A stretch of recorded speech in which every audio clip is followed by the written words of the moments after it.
Welcome to the Make the Movie Already podcast. This podcast is for you, otherwise busy creatives who can't seem to find the time to finish or start your passion project. Join me, Maria Rios, your friendly, frustrated filmmaker, on this journey to getting it done.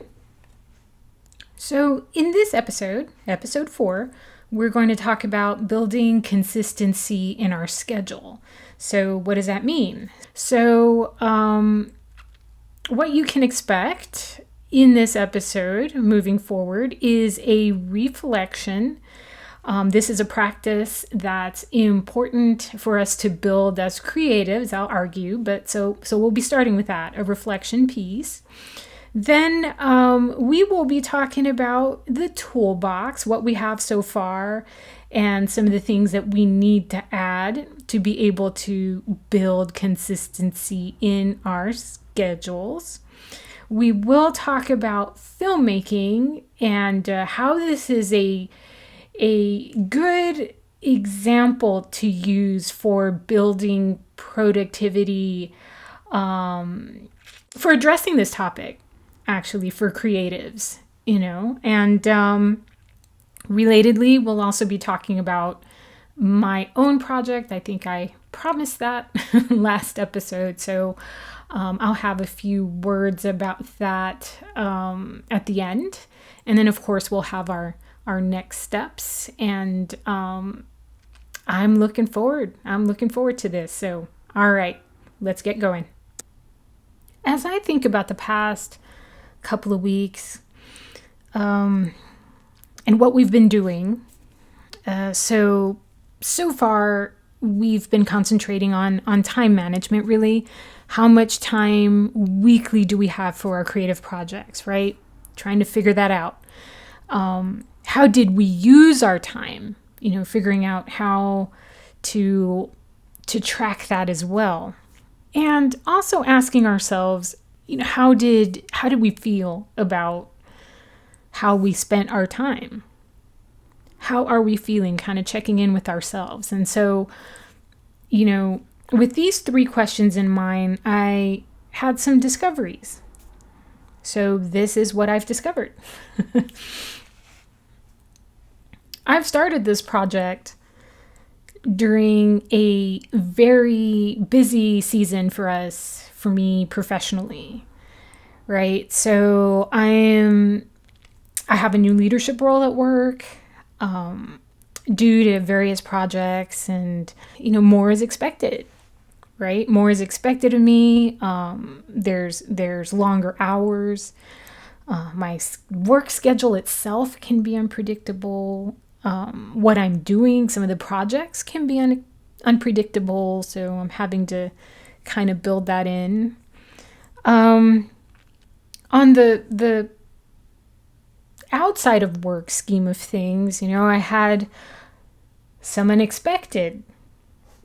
So my husband, he is my main supporter, and in our division of labor, he does most of the cooking, and lo and behold, this week he had a fairly significant encounter with a mandolin, which left him bless him, quite injured. And so that kind of shifted a couple of things for me, on top of the obvious stress of his injury. He's fine.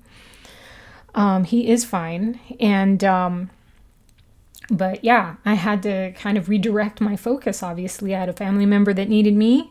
My husband needed me. And that caused for me to have to, change some of the things that I do in a week, so that there was that.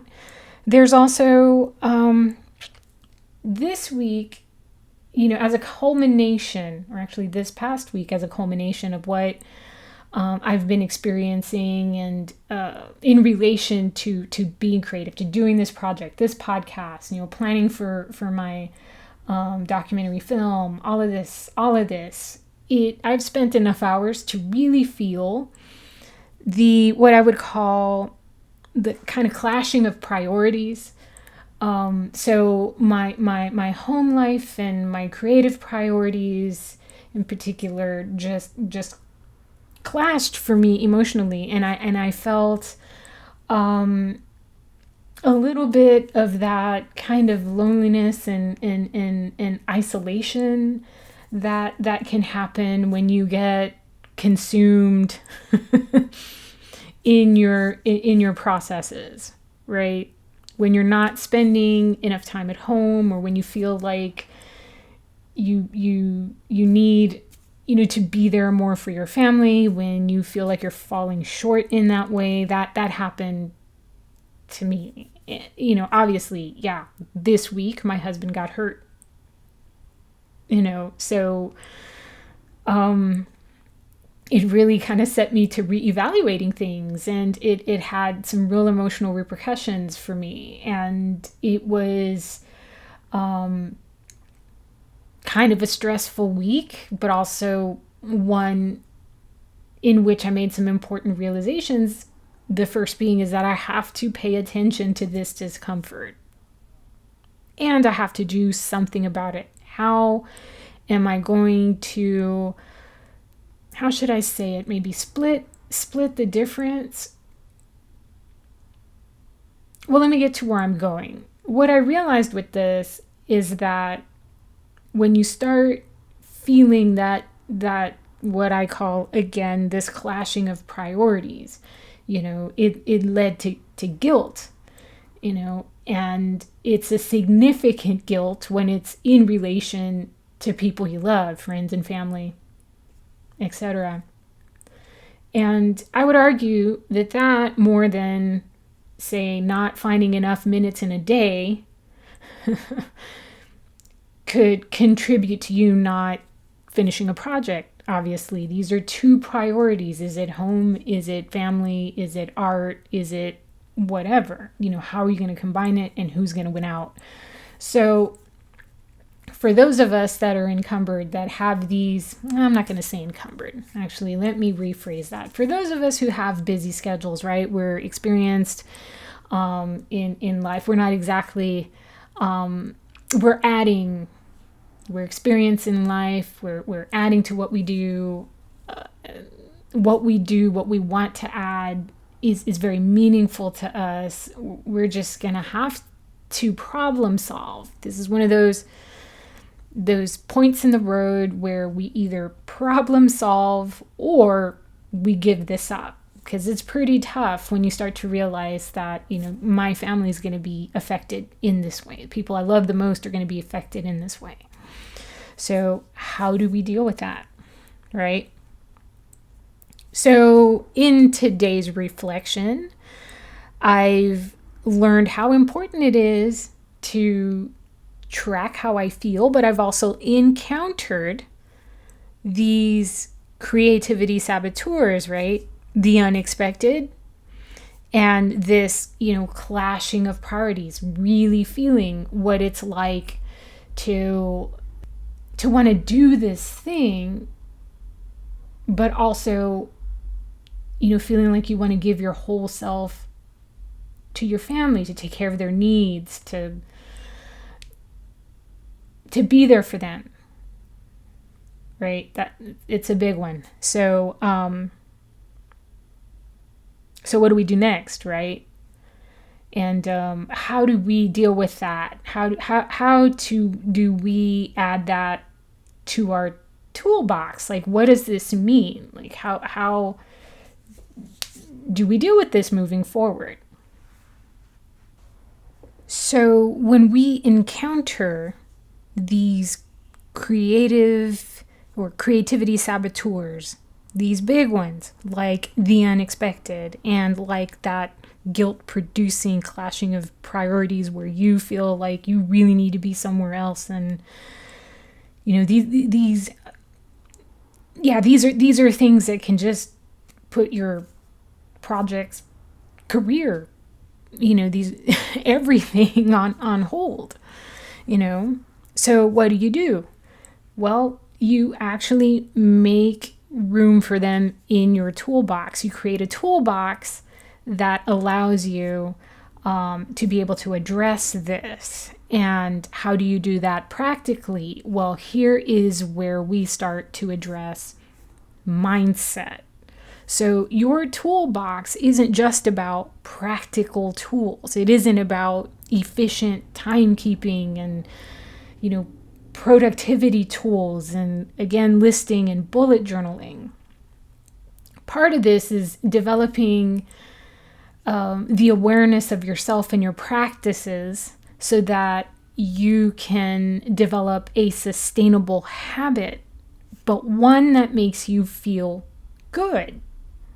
Like the creative piece should add to your life, right? And if you're there, and if you're there in your life where you've made that decision, where you know that your creative projects and or your life as a creative is important enough to you, and it gives you enough to sustain you in other ways, then it's really important to keep that joy, right?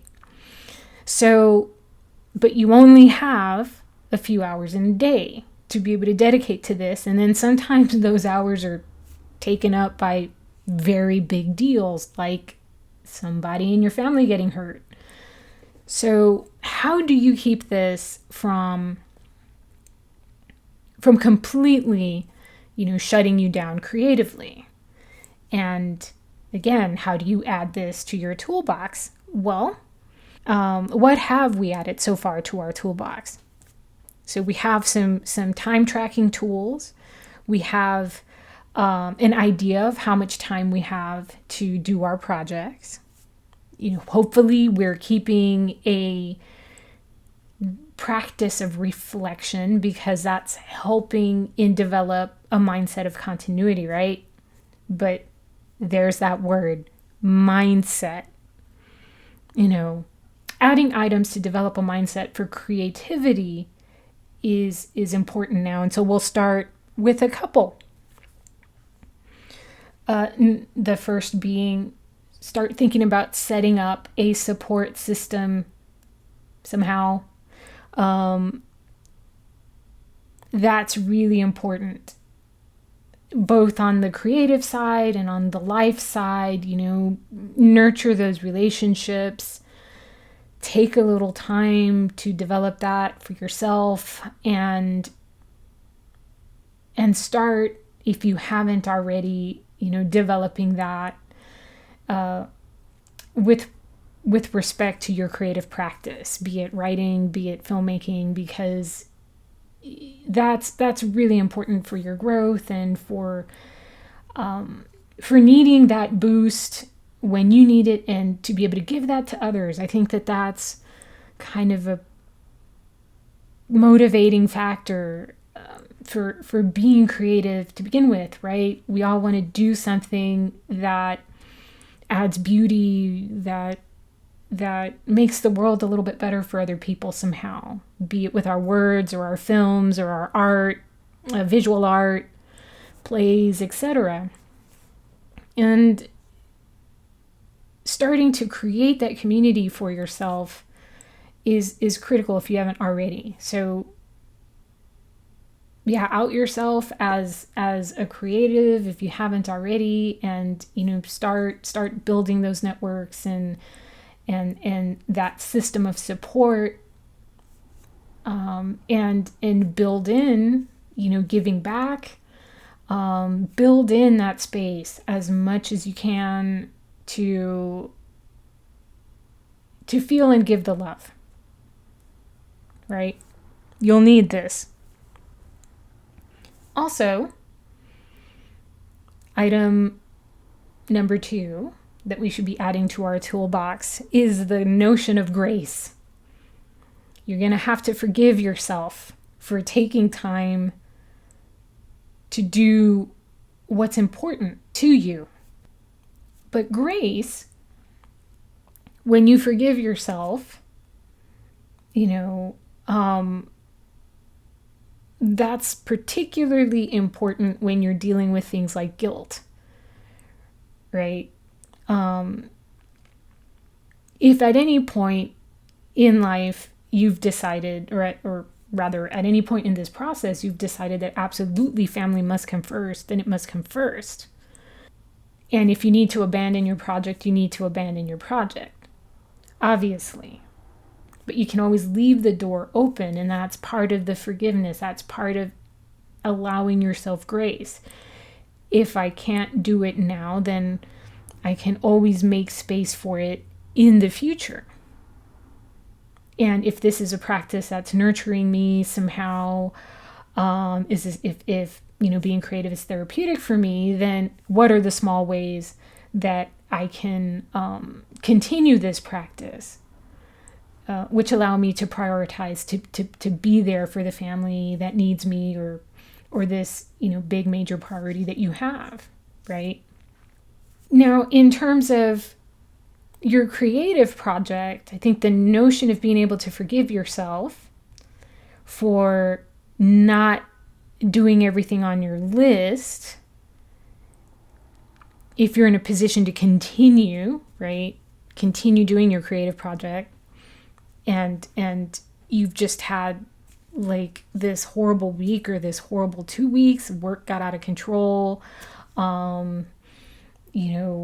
a tree fell on your car. I mean, all of these things that can kind of interrupt our creative flows.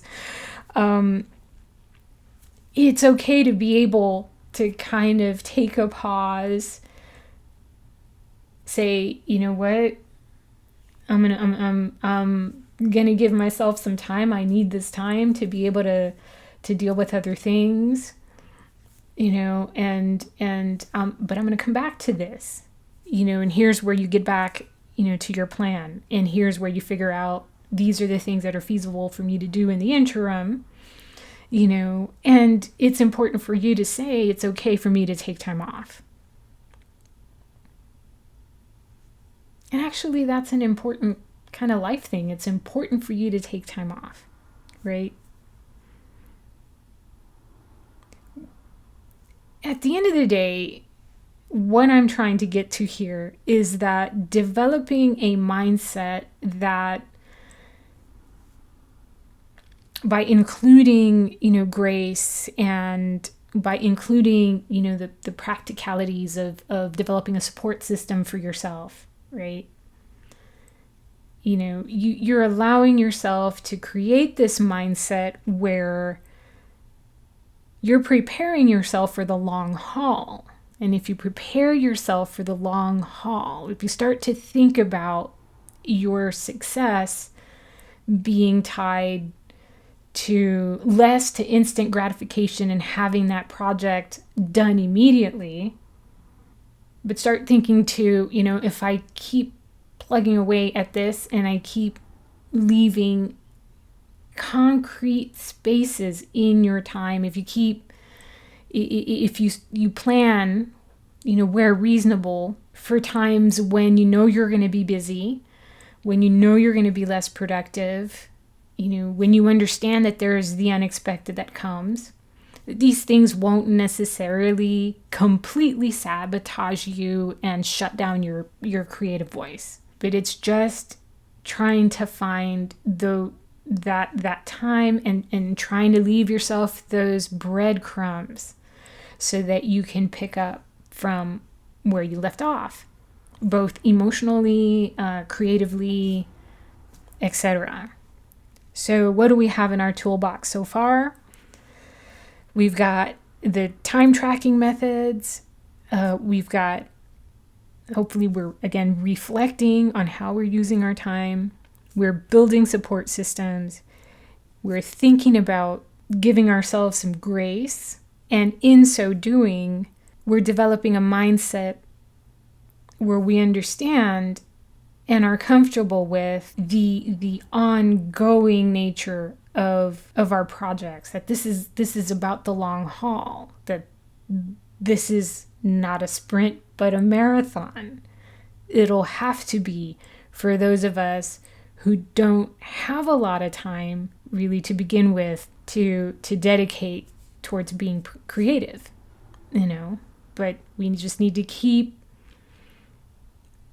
working on these things so that we become so that we're not starting from zero every time we pick up the project. We're trying to develop a way of thinking that allows us to be creators or creatives every day, consistently. And through consistent work and practice is where we make the most gains and have something to show. So now that we have some items added to our toolbox, or more items added to our toolbox, let's talk about filmmaking and a little bit about my project. What I've realized about filmmaking as an example, as the root source of how to illustrate, developing a sustainable practice, right? In creating art of any type, is that filmmaking is very dependent on process, and that process is almost as important or maybe equally important as the output. Because you could spend your time shooting the best footage or shooting the most insightful interviews. As you know, I'm interested in documentary filmmaking, and so that's spending all of that time and effort and seemingly having something to show, but you could end up with nothing. And filmmaking is really expensive on top of it. No matter how you see it, it's going to be expensive time-wise. It's going to take constant education and re-education on some things. Production-wise, it's just a big, hairy project management deal, but that's part of the art itself. And for me, part of what makes it gratifying.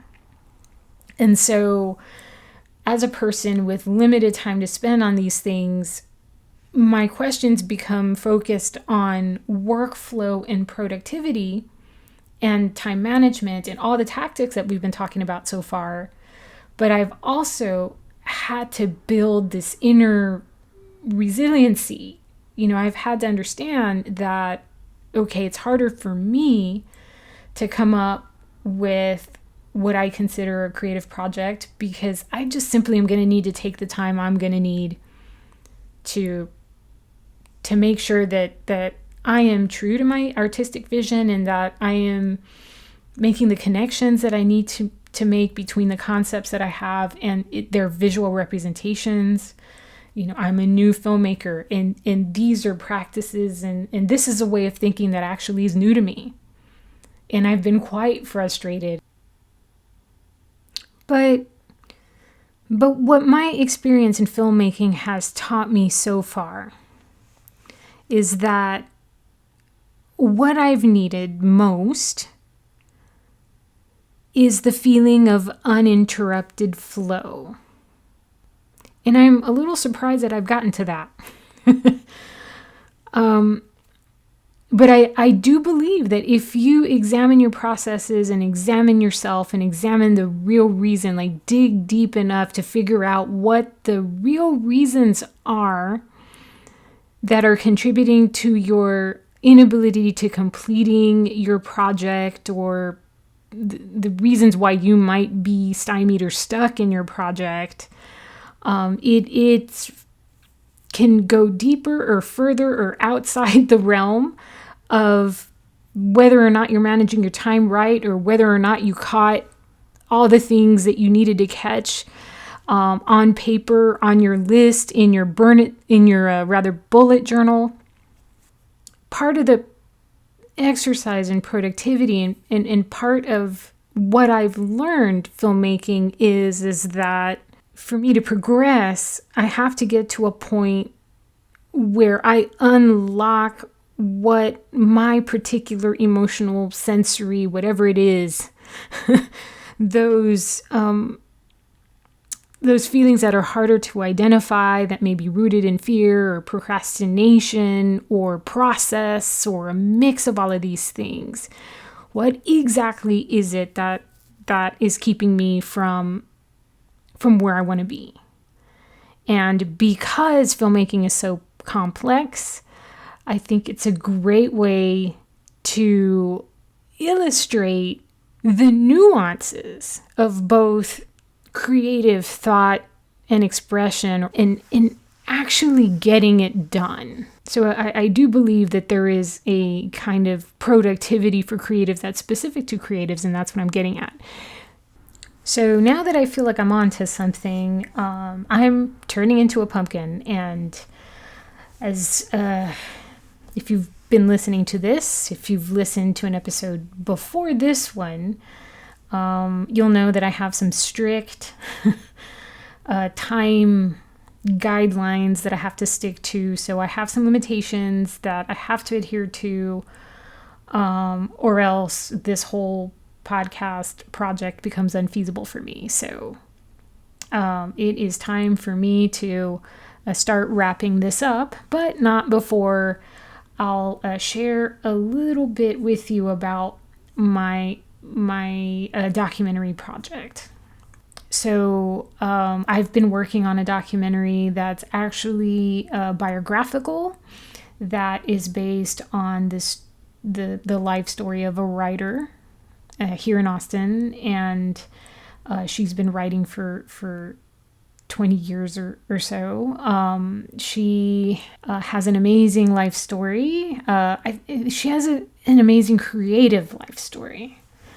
Well, she's just amazing all around. I think what fascinates me about her as a creative is her process, how energetic she is, how muscular her writing is, how unique her voice is, and what a privilege it would be to finish the story and finish the film, really, and be able to share her story. But I'll give you some details as we move forward, because we will actually be examining my specific hiccups with the project, my specific limitations that have kept me from making further progress. And I'm desperately trying not to ramble, but somehow I think I am failing.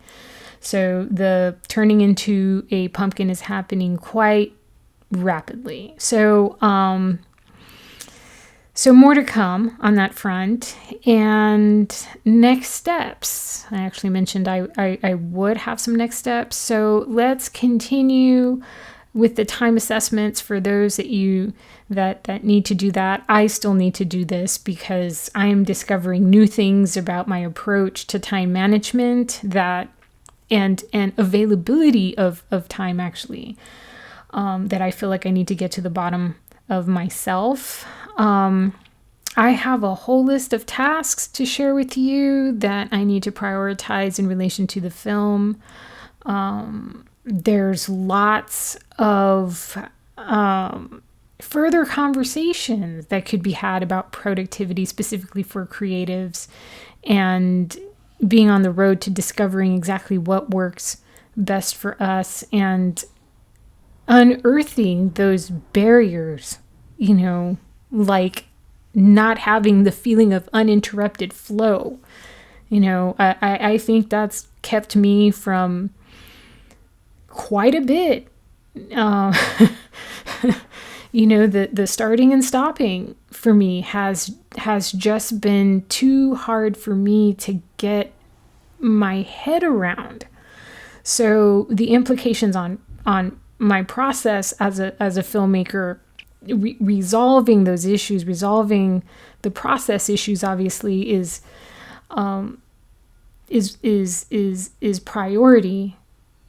But also, as I've mentioned today, getting used to that feeling of incompletion, or the discomfort of incompletion, trying to kind of tamp down on those negative feelings when you feel like your priorities are in conflict, and those could probably affect whether or not you feel like you're in a flow creatively as well. So there's lots to unpack, and everybody's different, but at the end of the day, this conversation is designed to help us all be more creative and to get those projects done in the time that we need to get them done, and in a way that makes sense to us. I keep saying this. So hopefully this conversation has been useful, this conversation with myself. I am so turning into a pumpkin, oh my God. pardon my ramble, but it is done with love and with the promise that I will improve and get to what I'm getting to in more quickly. So thanks again for listening. Stay creative. Don't give up. I'm looking forward to your feedback. Again, my socials are not where they need to be, but I promise they will be before the 8th episode. All right, everybody. Thanks again. Take care. Get lots of sleep. Keep being creative. And until next time, bye-bye.